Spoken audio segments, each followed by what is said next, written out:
आज की वीडियो में हम बात करेंगे धान की फसल में सागरिका Z++ हमें कब प्रयोग करना चाहिए और इसके प्रयोग से फ़ायदा क्या होता है। तो आज की पूरी वीडियो के साथ साथियों ज़रूर देखिएगा और आपके मन में अगर कोई भी सवाल है, कोई भी सुझाव है तो आप कमेंट अवश्य करिएगा।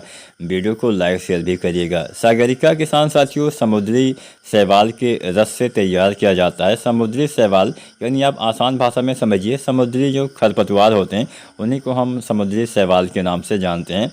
अब समुद्री शैवाल के जो रस होता है उससे तैयार किया जाता है, यानी अर्क से तैयार किया जाता है।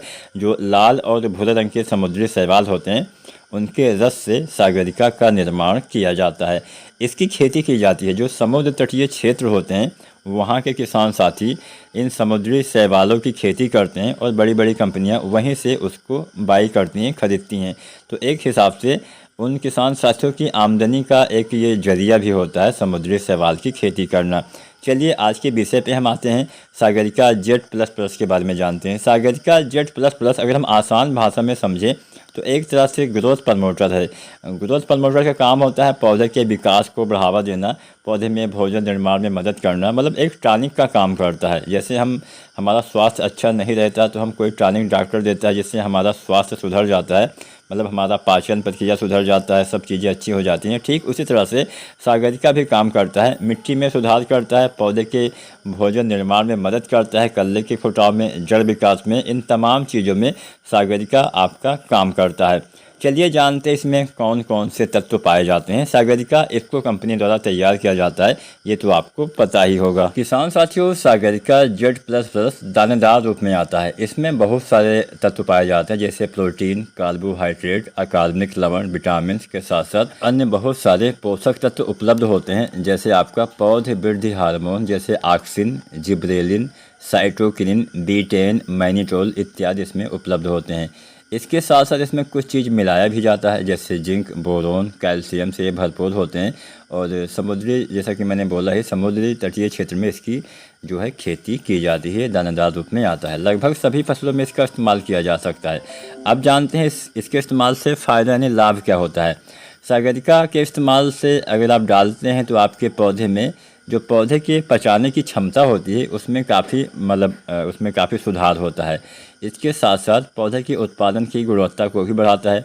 पौधे के शुरुआती अवस्था में अधिकतम वृद्धि प्राप्त करने में काफ़ी मदद करता है, अधिक कल्ले निकालने में काफ़ी मदद करता है, जड़ विकास में काफ़ी मदद करता है, पोषक तत्वों के अवशोषण की क्षमता को बढ़ाता है। यानी जो भी आप खादों का इस्तेमाल अपने धान में, अगर आपने यूरिया डाला, DAP डाला, पोटाश डाला, तो इनके जो खाने की क्षमता होती है, मतलब इनके जो अवशोषण करने की क्षमता होती है खादों की, उसको काफ़ी बढ़ा देता है, जिससे पौधे अच्छे से भोजन ले पाते हैं और पौधे का विकास सही से हो पाता है, तेज़ी से हो पाता है। इसके साथ साथ पौधे को सूखे से बचाता है, रोगरोधी मतलब एक इम्यूनिटी सिस्टम भी बिल्ड करता है, जिससे पौधे में रोग प्रतिरोधी क्षमता विकसित होती है। पौधे में कोशिका विभाजन में काफ़ी मदद करता है, बीज के विकास में काफ़ी मदद करता है, गांठों के विकास में काफ़ी मदद करता है, पौधे में शर्करा के लेवल को मेंटेन करता है, मिट्टी में पड़े जीवाणुओं को सक्रिय करता है, जिससे जड़ों का विकास बेहतर तरीके से हो पाता है। तो ये इसके लाभ होते हैं। अब जानते हैं कब इस्तेमाल करना चाहिए। धान की फसल में इसका इस्तेमाल शुरुआती अवस्था में करना चाहिए।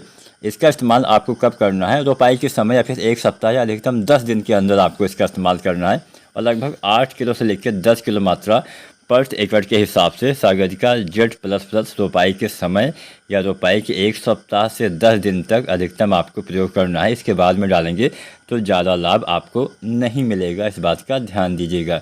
तो सागरिका Z++ भी डाल सकते हैं, सागरिका गोल्ड आता है उसका भी इस्तेमाल आप कर सकते हैं। दोनों की 8-10 किलो मात्रा 1 एकड़ के लिए पर्याप्त रहती है।